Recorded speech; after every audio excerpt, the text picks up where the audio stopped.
Good morning বন্ধুরা। আজ আমি বিনস আলুর তরকারি বানিয়ে আপনাদের দেখাবো। দেখুন আমি কিভাবে বানাই, কি কি লাগছে দেখুন।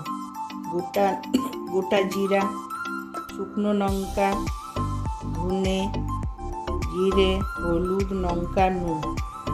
চলুন ভেজে দেখাই। দেখুন গোটা জিরা দিলাম, শুকনো লঙ্কা, সরষের তেল দিয়ে বানাচ্ছি।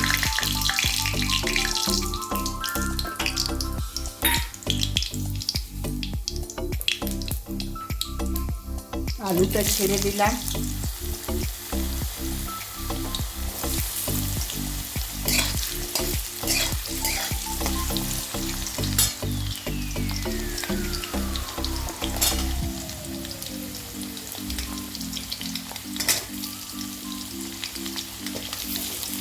আলুটা একটু ভাজা ভাজা হলে বিনসটা দিয়ে দিই।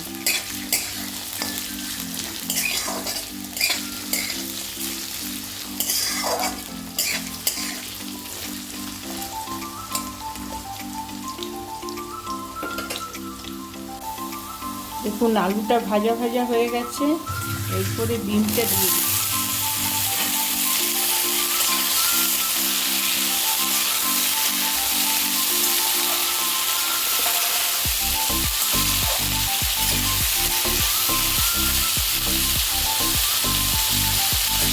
বিনসটা ভাজা ভাজা হবে, তারপরে মশলাগুলো দিব।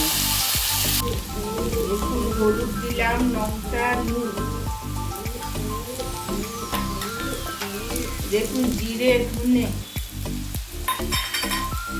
সামান্য জল দিয়ে এটা ভাজা ভাজা করতে হবে।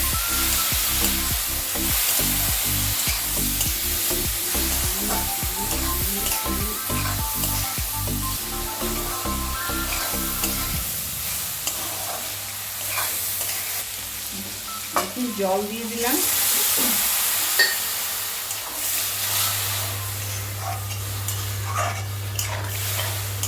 জল দেওয়ার পর 5 থেকে 10 মিনিট এটা সেদ্ধ হবে। ঢাকা দিয়ে দিলাম।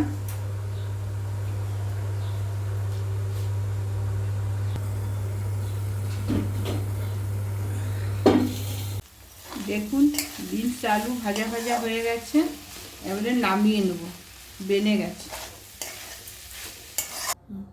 দেখুন বিনস আলুর তরকারিটা বিনা মশলার বানিয়েছি, বিনা পেঁয়াজ রসুনের।